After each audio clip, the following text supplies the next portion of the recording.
Welcome back, everybody, to the Freedom Action Adventure game Sonic Frontiers. I'm joined by my friend David. In this episode, we're gonna do a bit of a cleanup with Amy, and then we move on to Nakuruzu. Bring the one myself for here. And also we start Tails. So we actually do all of Tails in this episode. Yeah, so we're I mean, the start of Tails. We do the start of Tails in the episode, not all of Tails. We do all of Knuckles in this episode. And right, I was gonna say. I'm gonna say this as well. This was so much harder the first time I did it. Oh, I remember this. You got stuck here. This was funny to watch. Don't remind me. I still have memories of this. Oh God. Yeah. Why did you get stuck here? I don't remember. It's like you kept walking off for some reason. I think my controller was drifting at the time. I don't know. No, you didn't complain about drift when you did this, though. Anyhow.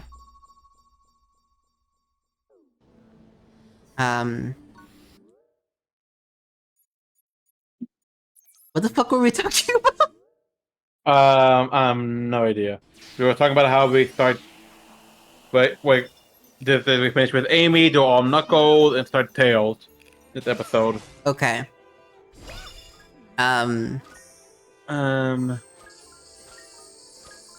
Shit, why is it with Sonic we lose our train of thought? I have no idea. We have to talk about pretty much everything. Like, these guys are so freaking mesmerizing. Okay, Sonic Frontiers features so many works of art, and it's crazy. Yeah. Okay, let's talk about a more interesting subject. What art style do you prefer for Sonic? I would, well, honestly, I would have to say the current one right now was Frontiers art style. I think this is probably the best looking Sonic he's ever been in. So, over to you. Before I continue, would you please elaborate what this art style means? Like, I want to know your words behind it. Well, this one, like how the world looking more, it's more vibrant, more. It isn't as cartoony as say some of the levels in Forces were. This one you can just take one good look and you can tell it's huge. Oh, you're talking about the And size. What? You're talking about the size? I'm not talking about the size itself. It's like just how the oh my god, my tongue. What I'm saying is with how everything looked, how the art style looked, how it makes everything more ancient and such. Oh, I see. Yeah, it just gives them more of a scaling, I guess. And the characters themselves, they just look. I don't know how quite to describe it. They just look more fresh. They look like, HD. Yeah, yeah, exactly. Just compared to how they would look in Forces, and you missed that. Oh shit! I saved it. Ah! If you, yeah, just the way they look in these games, it's just the best I've ever seen Sonic and the other characters ever look. They look more. I don't know how to describe it. It's like okay, you said it. I know you don't play it much, but if you were to look at the trailer for Super Smash Brothers 3DS and Wii U, it starts off with looking how the characters looking on the 3DS. They have an outline. They look a bit small, but you can still look good. But then when it switches to Wii U, you can literally see the transition into a more fresh and HD. It's like that. Ah, yeah, it's like okay, I get what you mean. Well, like, okay, I get it. Yeah. Okay, so for my take, I still think that the way they should do Sonic for the art style, the environments, I still stand by realism. I think photorealism works really well with these characters for the environments. For the character designs, for the non-human characters, I still believe that the Uekawa designs for the drawings are the best. However, for the actual in-game models, I think that this is art. Like polygonally, this is the best Sonic characters I've ever looked. There is no doubt about it. Sonic Frontiers and Shadow Generations have the best models for this game, for these characters. And there's no argument on a graphical level. But in terms of art style, I think that if they ever do go back to the more like checkerboard style, then the way that the characters looked in Sonic Heroes would be ideal. But obviously, HD'd, not the actual original models, because those things are old. Those things are ancient. But the like more plastic look, I think, works. But if we're talking about the character design, I don't know what it is, but in a lot of Sonic media now, with the exception of Frontiers, a lot of it just Okay, I'm not gonna lie, that line made no sense in English. I was trying to figure like, what the fuck was this? Anyhow, what I was getting at, right, for human characters, I still believe that the CG versions of the 06 humans is still the best looking humans we've gotten. I don't, and I kind of want that kind of human design, the more like Final Fantasy style humans, because that is what they were going for. If you look at Elise in the opening cutscene of 06, she's animated similar to how Lightning Farron is animated in Final Fantasy 13. Like, to me, that is the look that I think Sonic characters should have for humans. I'm still like, maybe you mean that Eggman? Okay, hot take: 06 Eggman is not a bad design. It's just not Eggman's design. If they made a different villain, a different villain for Sonic that wasn't Eggman but gave him a similar build, that would be fine. I have no issue with the 06 Eggman design at all. But I think a lot of people hate that design because Eggman doesn't look like his cartoony self. Because the truth is, what? Yeah. I mean, it just looks strange to me. Well, yeah, because you're accustomed to what Eggman looks like, but the Eggman design itself is not a bad design. Okay, it's how would you adapt Eggman to the real world? It would look like that. Like, I'm sorry to say this. It's like, truthfully, like, considering all the concept art of Eggman, that's probably the best they could have done if they were going for the more realistic art style. Like, I still want my Sonic characters in realistic environments, but if you want to do the more cartoony stuff, you make like platformers, like the platforms cartoony or whatever. Kind of like what this game does, except, you know, properly design the platforming instead of just making it black boxes everywhere. Because that is one issue I have with Frontiers. There's so much black everywhere in this lush green environment. It looks fake. Now, I get it because it's cyberspace and it's influencing their head. But it looks weird. You know what I'm saying? Yeah, I get it. Okay, good.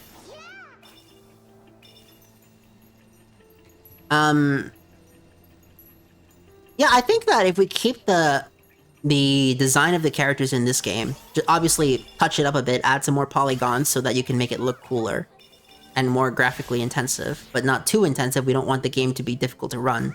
Sonic games are still played primarily by children, and children don't have the best computers, and they're usually limited to whatever the cheapest console is, which for now, in the near future, or at the time of this video's release, is going to be the Switch 2. Yeah, people like, drop the price for the Switch 2! Guys, it's going to be the cheapest console on the market for the next gen. What are you guys on about? I think people, I don't think I complain more about the game price than the Switch 2 prices. Nah, dude, people are bitching about the Switch 2 price. I'm telling you. I know they are, but to me personally, I will complain about the game price on the Switch itself. True. I don't mind the Switch 2 price. It honestly makes sense. It's a fair price. I don't know. Like, to me, I don't think games should be dictated to a certain price though, because that's commie shit. And I'm not about that life, okay? I'm a pro-capitalism kind of guy. Games have the right to cost whatever the fuck they want to be costed at. The market will determine its actual worth. That is the truth of how supply and demand works. That is a basic fundamental of economics. And all these people saying video games should not cost more than X, and you guys want fucking price ceilings? No, that's stupid. Okay, all that's gonna do is let's put it this way. if the next Sonic game comes out, like let's say Frontiers 2 comes out, and it's pretty much the greatest Sonic game ever created. No, and let's just say that there's zero flaws. Let's say hypothetically it's the rare masterpiece game. If they charged $100, I would fucking buy it because there are certain things that I just really like. However, what? Yeah. However, and this is the point out, it hurts sales because what you have to do is find the correct price point. Okay? If you sell something for too low, even though more people will buy it, if you can prove to someone mathematically that you can sell for a higher price, and even if you don't sell as much, you still make more money, then you price it higher. Otherwise, you're just leaving cash on the table. And that's not a good thing for businesses, because the fundamental goal of every business is to make money, even non-profits. Because I see all these videos, right? And I think to myself, Ryan? Do these people know how a freaking business operates? Because one of the biggest tells is that people really believe Nintendo's the reason Microsoft shot for $80 games. No. Microsoft is a massive fucking company. If you want to make a change like that, it's not a decision you make at the drop of a hat. That $80 price increase has been in the plans for a while at this point. But people act like, oh, Nintendo gave them the green light. No, they didn't. Not at all. Microsoft always wants to increase prices. That's just their business model. Even I would think that even I would agree with that. And not because of Nintendo they raise the price. It was just bound to happen at some point. Yeah, because truth be told, shit's more expensive now. Like I don't know what to tell you. And then you have bigger development teams. And then people then I hear people say like, oh, Expedition 33 is proof. No shit. If your studio is funded by the French government and it features former industry veterans from Ubisoft who have mad experience in the group. And by the way, there's this myth going around that the team was 50 people. No, it was over 200 people working on it. They just outsourced a lot of the work. No, Expedition 33 is only $50 because they have backings from the French government. That is the truth. Because there's no shot. It's a natural. What'd you say?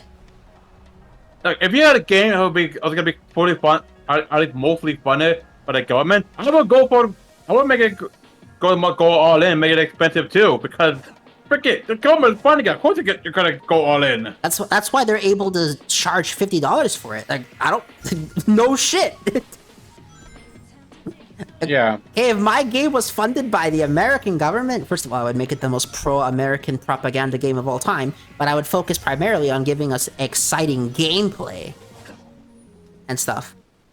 Okay, I have no issue with governments funding games. I think it's a good idea for governments to try to spread culture. And one way to do that is to encourage people to spend the money by, helping with the funding. So that makes sense. Right? Right. Now, Norway fucked up by funding Dustborn. I'm not gonna lie. I don't know who thought that was a good idea.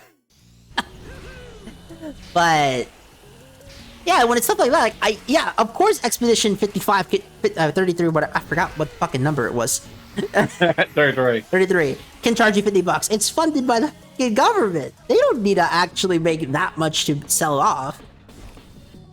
Yeah. Okay, it's like Dustborn. Like, even though that game was a colossal failure, no one fucking bought it, had like 300 players at its peak. They still made their money. Imagine if Concord was funded by the government. It wasn't. I don't think imagine. I'd be like, that's be the most fucking insulting waste of my tax dollars in my life. Oh god. I would actually call up my local congressman and ask them what the fuck happened. No. It's like, I would actually do that. Yeah, I believe you.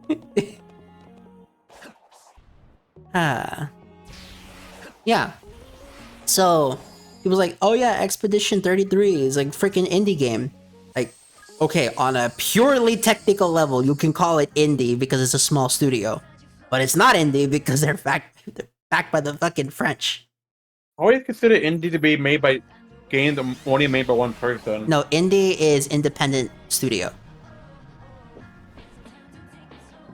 Indie is just shorthand for independent. I see.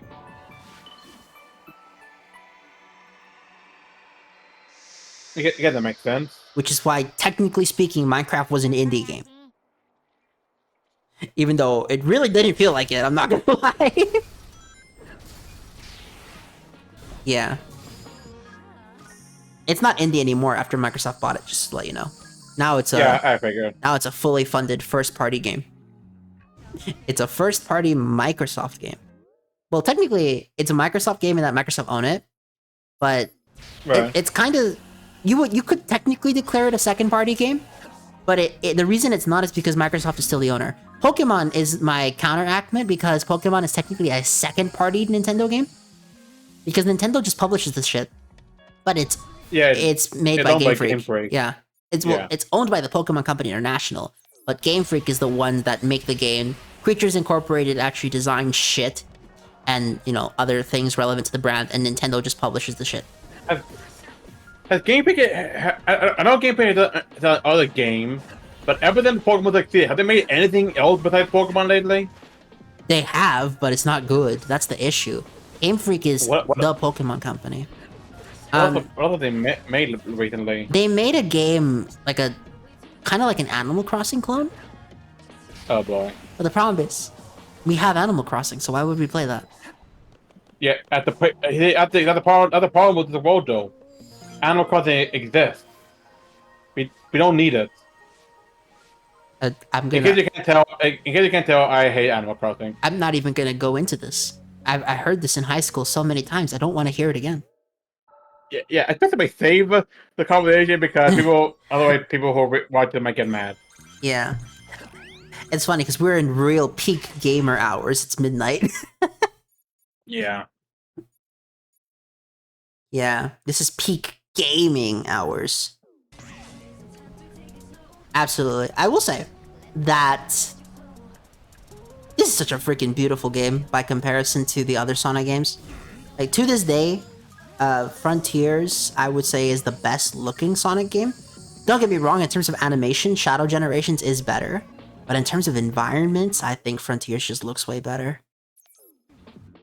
But then again, I've just always been a fan of photorealism in games. And before anyone says, but Miguel, you love Adventure 1's art style.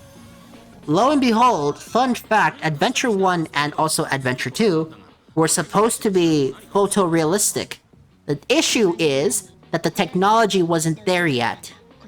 But when they were designing Adventure 1 and Adventure 2, they were going for realism. That's why there's real images of real sand. The skies are made out of real pictures.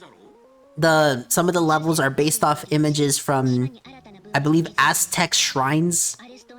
So no, they were being realistic here, but the technology just wasn't there. You know what I'm saying? Yeah. It's kind of like the '06 humans. They were going for realism, but some of the '06 humans clearly were limited by the technology of their time. As cool as the 360 and PlayStation 3 were, they were not there yet. You know? Yeah. Yeah. So, me personally, I've just always preferred the realistic look. I'm gonna be honest.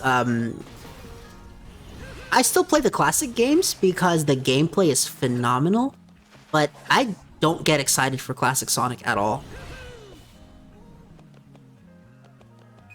Like when Mania came out, I bought it because the gameplay was good, but I wasn't excited for it. I had a good time with it. I never played any of the classic games. Superstars was given to me. And alright. I played it with my mom. Because my mother was like, hey, I want to actually learn about your hobbies. I said, sure. So you play Sonic, right? Like, yeah. So I was like, and she's like, which one has multiplayer? And I said, Superstars, Mania, and 06 and Adventure 2. She didn't want to do Adventure 2 because it looked too old, which, okay, whatever. Yeah. Millennial take there, but it is what it is. Right. She didn't pick '06 or Frontiers because it looked too new. Remember, she played on the Atari, so anything looks too new to her, I'm not gonna lie.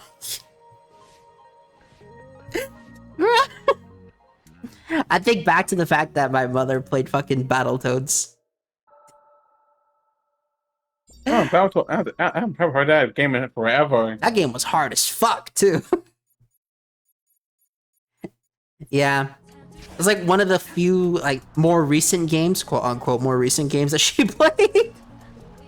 Huh. Look, my mother is freaking ancient, dude. She didn't have a fucking Game Boy growing up. She had a fucking Game and Watch. My parents themselves, they never played any games growing up. Yeah. Apparently, she used to spend absurd hours in Pac-Man though, like back in the day. She went crazy with Pac-Man. Oh, my mom actually said she played a lot of Galaga. Galaga's fire. You should play it. Oh, I freaking love Galaga. Galaga's so good. Anyhow. It is, yeah. So eventually we ended up playing Sonic Superstars. And we made it to the Fang boss fight, the one where you're on the moving platforms. And she just gave up. She was like, fuck this shit. And I think to myself, yeah, I'll play through it because I like Sonic. But it's not an exciting fight. The fight's kind of long. It's boring in some sections. Like, man. Oh, no, I can't. Do you know why Sonic 3 and Knuckles is disqualified from the Masterpiece tier? Why? Because of the barrel. The barrel? In the casino level, there's a barrel that is never explained properly, and it has caused people to get stuck in the level. Therefore, that game is now no longer classifiable as a Masterpiece game. Well, I don't know what you're talking about, but I get that makes sense. It's because we were talking. I was just bringing it up because we were talking about that in the previous episodes. I know. I don't know what you mean by barrel. I never played Sonic 3 and Knuckles. Okay. So I don't know about a barrel. Just know that I still stand. Sonic 3 and Knuckles is the best classic game. It's better than Mania. It's better than Superstars. Better than 2. Better than CD. Better than 1. Okay. But that's just my take. Apparently, some people believe Sonic 2 is the best. Some people say CD, and I'm like, okay, y'all are high. Sonic 3 and Knuckles automatically clears because the game had music from Michael Jackson. That's fair. Like, even if some of the levels aren't as good as Sonic 2's, because a lot of the levels I think are better than Sonic 2 levels, but there are some that where I think Sonic 2 had better levels. In Sonic 3 and Knuckles, we get to listen to Michael Jackson's music, so it's automatically better. Yeah. And Michael Jackson was a freaking, like, genius when it came to music. And that fool could dance, too. You know who music I remember hearing a lot in games? Rob Zombie with Twisted Metal. Oh, yeah. You know, I could end the Knuckles section right now, but instead I'm gonna go hunt for some freaking map counters. Yeah, I'm thinking, why not? And also because technically this is a 100% playthrough, David, that's why. I know, it's just... No, See, that's what I mean. They add an extra layer of glitchiness, so Knuckles' fist for some reason still glitch, even though the script that causes the glitch filter to appear is gone. Honestly, though, I think... Oh my god! What is wrong with me? I don't know. As I was saying, I think the glitches on his gloves actually make it look better. I really hope the next open zone game is good. Please. I'm so far I haven't played with the open zone. Frontiers itself is good, and the open zone portion in Shadow Generation was alright. It was only the hub, but it was still okay. Yeah. Yeah, open zone hasn't failed yet, so we'll see how it goes. Because the idea that the open zone is the future of Sonic is great and all, but I don't want us to have 5-year-long development cycles. Would you consider? How would you feel if they just started there all the time? How every new Sonic game would just be open zone? Well, the truth of the matter is, I wouldn't care what kind of design you want for your game. You want to make it open world, open zone. You want to make it linear progression, whatever. When it comes to Sonic specifically, I give a shit about movement. Okay? If the movement is good, then I don't care what form it is, as long as you can move around and do cool shit with it, good. Like the only Okay. example where I'm going to say contrary is 06 because I like 06's level design. Okay, that level design is masterclass level design. Okay. Yeah, so how would I feel about open zone always for Sonic? That's fine. I even said we don't need cyberspace. Okay? If the entire game was just a bunch of open zones, like Mario Odyssey, that'd be cool. That'd be I pretty suppose, yeah, that'd be nice. That'd be sick, yeah. I have no issue with that. I think that's a good idea. But let's say, and this is to bring it to a different series I play, let's say we have a working formula, the open zone platforming, and it's really, really freaking good. And then for the evolution of Sonic, they decide to turn it into an RPG. Even if that RPG is really fucking good, I wouldn't want it. I can't really imagine how a Sonic RPG would be like. Yeah, I know about Chronicles, but like Like a good one, yeah. yeah. The reason I say it that way is because I have the same frustration with Neptunia. I know it's a completely different series, but man, like I like Neptunia for the turn-based shit. The 2D RPG was so good. Neptunia RPG is an ATB RPG. It's not turn-based. Ah, It's like Final Fantasy 4 and 13. It's ATB. It's not turn-based game. What ATB stand for? Active time battle. Ah, okay. So it's still menu combat, but it's not turn-based. Turn-based is every Pokemon game after Gen 1. Aside from Legends. I said that backwards. Gen 1 and Legends are technically the only true turn-based Pokemon games, because every other Pokemon game is a simultaneous turn game. What do you mean? So in every other Pokemon game, you don't actually take turns. You both pick your moves at the same time, and then the calculator decides who goes first and second. Right, because based on speed. Yes. Gen 1 legitimately was turn-based, in that you made your move, and then the AI made a move. Ah, okay. Now, but Legends Arceus is still closer to the real turn-based, because that one you literally had the turn order appear. Gen 1 Right. still had the turn-based, not the turn-based, the simultaneous mechanic of speed determining who goes first and second. But technically speaking, Gen 1 is programmed in a way where you make your move first, then the opponent does. So that's a true turn-based game. Albeit, the Gen 1 characters can cheat. Yeah, Like they did a lot. there's moments in Gen 1 where Lorelei will use a Hyper Potion and then attack you with Ice Beam right after on the same turn. Oh my god. Yeah, the Gen 1, that shit was cheating. I don't know what to say. That was actually cheating. Well, they probably didn't code it right so that attacks and items were considered different actions that could be done in the same turn or something. I don't know. Like the famous but- one is burn heal. You burn someone, they burn heal, and then attack you in the same turn. That's the one that they always Yeah. do. And now Legends EA it's not at all turn based at all. No Legends form of EA turn. is actually It's like it's actually ATB. yeah, it's However, it's only ATB if you can only control the trainer and not the movement of the Pokemon. If you can control the movement of the Pokemon, then technically it's action combat.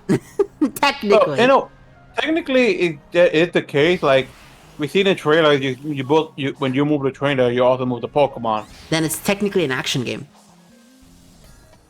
which honestly is actually pretty cool for a Pokemon game. Yes, albeit it's very slow.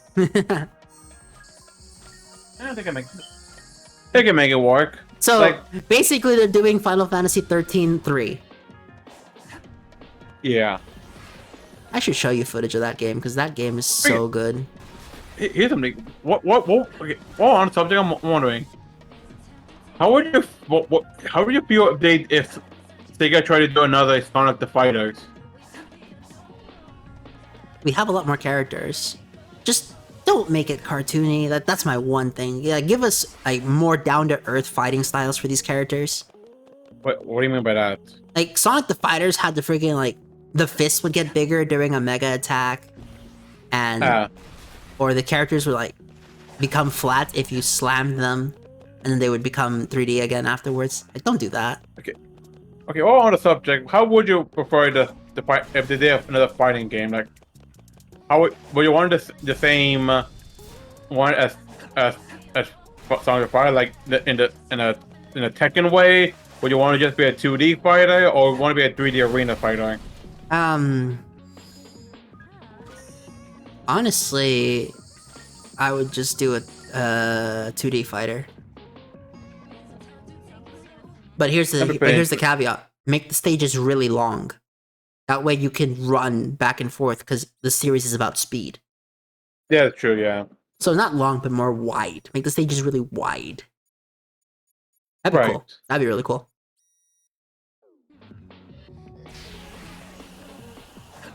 I'm gonna go back now and try to rewatch the cutscene where Amy just like doesn't believe in God for some reason.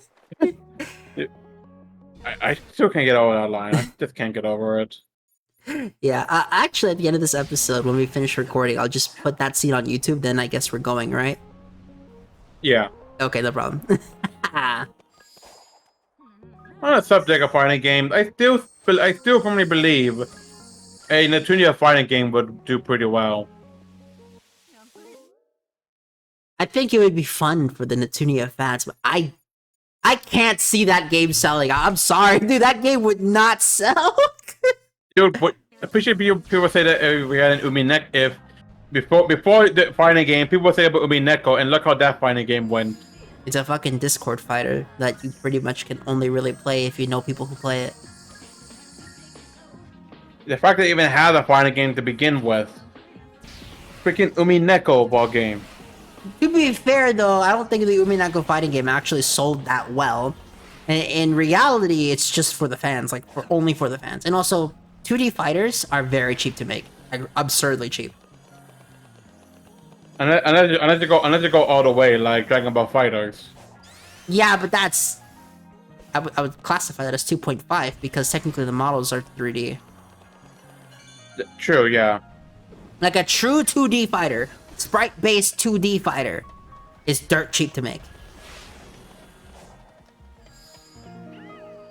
Alright. Honestly, a When They Cry fighting game, like the whole series, would be super cool. But the problem is the Kikonia characters would just win every single time. Yeah, they are pretty broken. Dude, they're pretty much walking nukes. Like, literally. Like, there's a scene where Mitake Meow basically becomes a drone. And he starts raining gunfire from the sky. That shit was crazy. For the non When They Cry fans in the Sonic audience, don't watch that. You're probably too young to watch that shit. Yeah, and trust it's quite a mess. Well, it's not really a mess. It's very neatly concise. It doesn't waste your time. It's just really difficult to understand. Freaking losing to an unlocked door. They explained it properly, at least. No, to a locked door.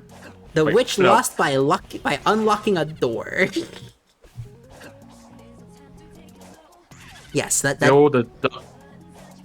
still the most stupidest weakness I've ever heard. Unlocking a door is a weak. That's more as pathetic as the original Green Lantern being weak to wood. What? The Wait, original really? the original Green Lantern before Hal Jordan, his brain could do nothing against wood. It's retarded. What the fuck? Okay. I mean, isn't that bad? Currently, right now, the current Green Lantern is weak to yellow. Oh yeah, I've heard that one.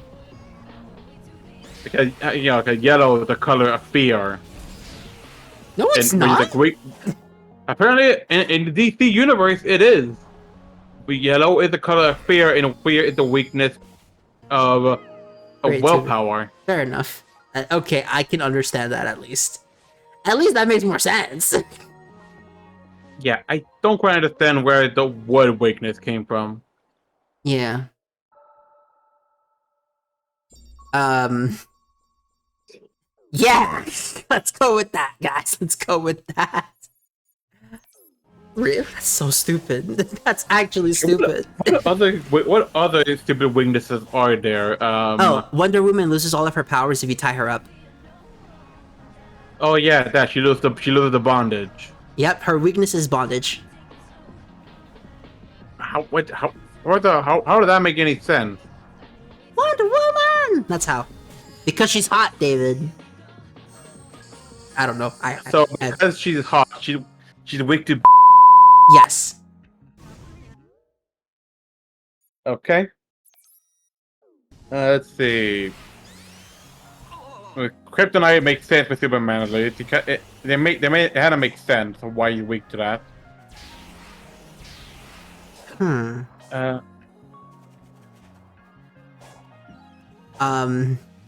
Oh yeah.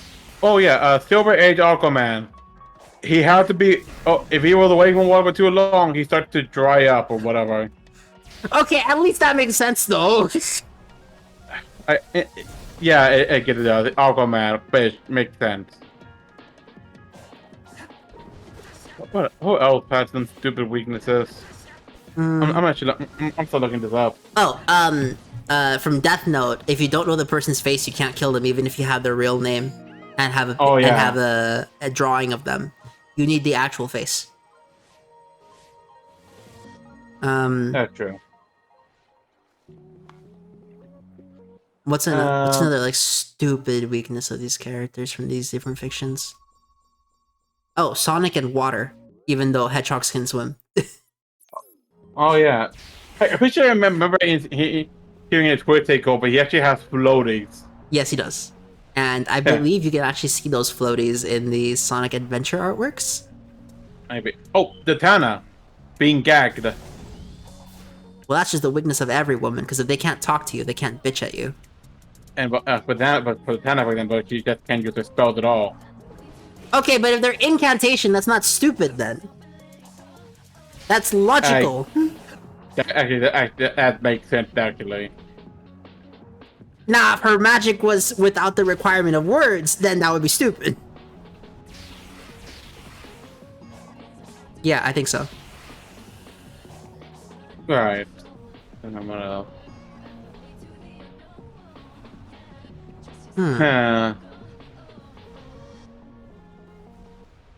Oh, Mort from Doki Doki Panic. His weakness is the fucking thing that he keeps in his own room. Which is what? Vegetables. He's weak to vegetables. Yes.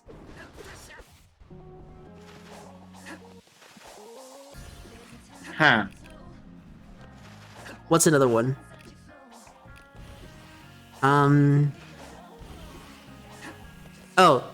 Yuga and Ladybugs from Yu-Gi-Oh! Sevens. Oh god, That was the so stupid. stupidest weakness I've ever seen. Dude, He almost set up a nuke. dude threatened to bomb a building over a fucking ladybug.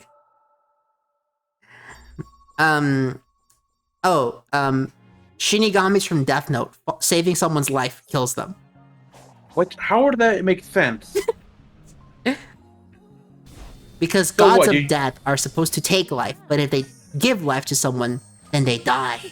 But what if they take life to give life? That doesn't count. If They're still taking life. Well, that's the point. They did it. The thing is that, for example, when Jealous died, it was to save Misa Amane's life, because Misa Amane's lifespan was nearing 0. However, after Misa Amane was saved by Jealous, the person who was supposed to kill Misa Amane died at the hands of Jealous. So that inadvertently extended Misa's lifespan.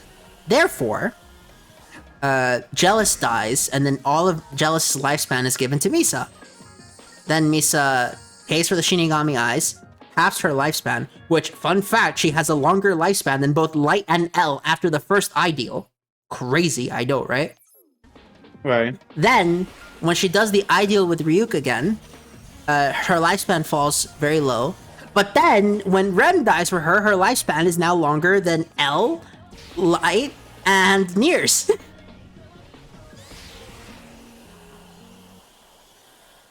Crazy, right? Right. And then, but the point is that the idea that killing someone to save a life is a death sentence for gods of death is crazy. Oh, here's actually another weakness. Shazam saying his own name. Shazam! By the way, that movie was actually pretty good. Oh yeah, the Shazam one was. That one was like one of the few instances of a modern cape flick that I really liked. And the second one was okay. It was meh. I didn't see it. Yeah, it was meh. The first one was still better. The Aquaman movie was good. Oh yeah, it was. I never saw the sequel though. I still lament the fact that Zack Snyder had to leave. Because the thing with Zack Snyder, right, is that he had to leave during the creation of Justice League, the movie, which is why because of his daughter, yeah. Yes, I mean that makes sense why he had to leave. It makes sense. Yeah, I completely understand it. Okay, I'm not gonna give him crap for it. I'd probably do the same fucking thing too. Yeah. But it's also like, damn it, man! Now we'll never get Zack Snyder's DC vision. I was looking forward to that. I actually like Zack Snyder's take on the Justice League story. Oh no, it was awesome. Zack Snyder's Justice League was freaking amazing, even though it was for hours. Well, I mean, I liked his world that he made, though. Okay, I liked his stuff with Man of Steel. I liked Batman versus Superman. I liked Wonder Woman. I ended up really liking Suicide Squad, which is like the one thing people disagree with me with. I only thought it was okay. I really liked it. Man of Steel was awesome. Man of Steel was awesome. Yeah, I would do admit I did have some problem with Batman vs Superman. Well, that's because the theatrical cut out a lot of scenes, which made the movie difficult to follow. Yeah, of course it did. Yeah, the Ultimate Edition is actually really good. Yeah, but the rest of the DC film were pretty good. I even say it. I even say I actually like the Flash. I hear people complain about that one, but I don't think I liked it. That's the only one I didn't really like. Hi, Teo. Oh, the bottom word is useful. I don't know why the editing software did that. Weird.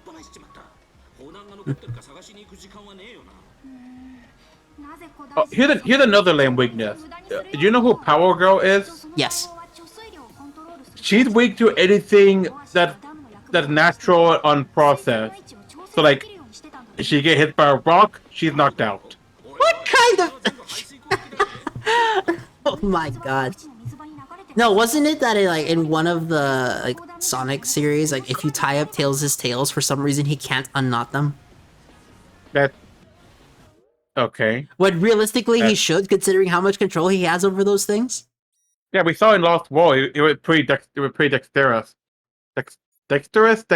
How do we pronounce it? I don't remember. But yeah, we see him do a lot with the tails. Yeah. But if you tie up his tails, he can't fly. Sure, guys. Sure. I was about to say... I was gonna say he sounded like Samson, but that makes no sense. Samson's hair was tied, which made it strong. Yeah. So that would have made no sense. What's another one?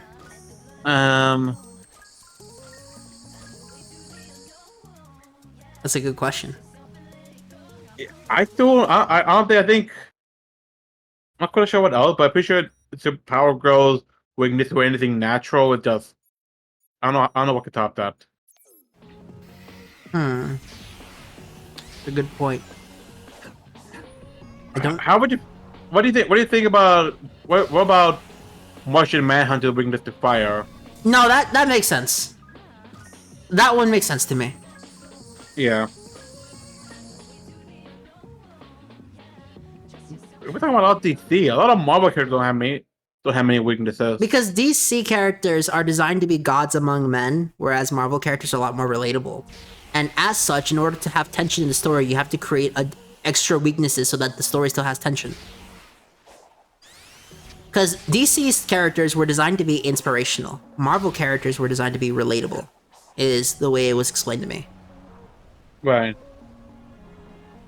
Oh, right. Ruby Rose. If you cuff her hands, she's literally worthless. How? What? She can't even fucking use her semblance if her hands are cuffed. But I said something come with her leg. Come on her leg, or she runs bad, not her hands. No, her semblance literally dematerializes her to the atomic level so that she can phase through walls and shit. But apparently, if you cuff her hands, she can't do it. How on earth did that make any sense? Oh, what? Oh, no. I don't know. Oh, no. I actually thought that was stupid. Yeah, because it is. Yeah. That's like one of the weirdest weaknesses I've ever seen. Oh, actually, here's one character I know. Have you heard first? Have you heard of an anime called World Conquest Plot? I'm guessing. No, you haven't. No. Okay, so basically, in the anime, there's an organization led by a freaking immortal lolly. I'm not even kidding. She basically has the power that anything with a human heart, she can just conquer and make him turn to her side. That's literally what her power is. I see. Her weakness is smoking. What the fuck? So if you smoke, you can't be affected by this? Yes, because anyone who smokes does not have a human heart. That's genius. I mean, we're talking about like stupid weaknesses. Have you played Taitei Koku? No. So there's a character called Adolf. The Japanese are creative. I notice. Dude, this episode's gonna have so much freaking censor bars. It's not even funny. I'm not looking forward to that. Have fun. Yeah, have fun with that. Like what's another weakness that's stupid? Oh, right. Umineko, if you're a detective and you give up midway, you die until you have the courage to go search again. And how do you do that if you're already dead? Good question. Well, basically, it's like working on a math problem, and then you step away from the math problem to do something else. But the courage to do it again is to sit back down at your desk and try the math problem again. Because the idea is if you stop trying to find the answer, then you technically died in the hands of the storyteller. Yeah, here's the thing, people. Umineko is literally a story being told by witches. That doesn't have magic, by the way. By the way, there is no magic in Umineko. Is the biggest freaking confusing part of the story. All of it can be explained. There is no magic in that story. Yeah, heck, that's kind of reason why unlocking a door is the weakness to a witch. Because then a murder happening in an unlocked room can be explained. But how do you explain a murder in a locked room? With no signs of entry. Yeah. Exactly. And that's why Jessica's the GOAT, because she understood that to beat the witch, you just have to unlock the door. It's still. Oh yeah, there's a scene that we didn't get to, but it's in the manga and the visual novel, where Beatrice fucking unloads a shotgun into Erica, and Erica just walks that shit off. What? So basically, Erica's almost fucking dead, but then Eleanor shows up, picks her up bridal style, carries her out of the church where she violates Battler, and then a few chapters later, she's just back fully healed, like nothing happened. Thing is though, like Erica gets shot like multiple times. It's not even like she got shot once and they're like, okay, maybe she survived. No, Beatrice shot the hell out of her. Oh, here's the one character weakness. I forgot what anime was called. It wasn't an action anime. It was an anime about a girl who meets a spirit who always wearing a mask. But he can never be touched. Cause if a human touches him, he immediately just becomes dissolved. Oh, I've seen that. We saw that in class actually. Yeah, exactly. Yeah, I've seen that. But the thing is that has to do with like an urban myth though, so that's not that stupid of a weakness. Okay, fair enough. Oh. Here's actually another weakness that is stupid. Wait, what was that? Yeah, Inuyasha. If he literally heard the word sit, he made it crash into the ground. That's funny. It is hilarious. Oh, here's one you're gonna find freaking funny. Feathering's weakness, an eraser. So what? How do you defeat Feathering? You walk up to her writing her story and erase the pages. That's it. You just gotta erase what she writes. Yes. And that's her weakness. Oh my god. Which by extension is also Battler's weakness, and also Erica's weakness at one point, and Lambda Delta's weakness, and Veer's weakness. But the only person it ever actually works on is Feathering, because everyone else has the fucking decency to not write their shit on paper. Wait, when did they become droids? Well, I don't know. I will say that the thing with like Battler, for example, and why that doesn't work on him is because he has the whole story in his head. He's just memorizing the whole shit. Oh. And also, one thing about Umineko that's crazy is that by chapter 5, Battler solves everything but just doesn't tell us. Then in chapter 7, Will solves everything and just doesn't tell us. And we know ahead of time that Erica solved everything twice and just doesn't tell us. I see. And then we get a fake confession from Shannon to mislead the reader. I'm like, that's crazy. Yeah, Shannon just straight up says I did it, even though she didn't do it. But the reason, but the part that's crazy though, she says I did it, but she's not saying it to anybody. Then why'd she say it? Because it was quote unquote her confession, even though she didn't do it. It was Rosa. Also, Eggman, Tails, can you guys seriously claim there's no magic in your universe? Yeah, seriously? Do you guys not know half the stuff you guys have ever dealt with involved magic? Tails, I know you know about Dark Gaia. You were there. Eggman released Dark Gaia. He was there too. I mean, and then there's Sonic Colors, but the way you can explain that that's biology, not magic. And that's the end of this episode, everybody. Have a nice day. I apologize for all the censor bars.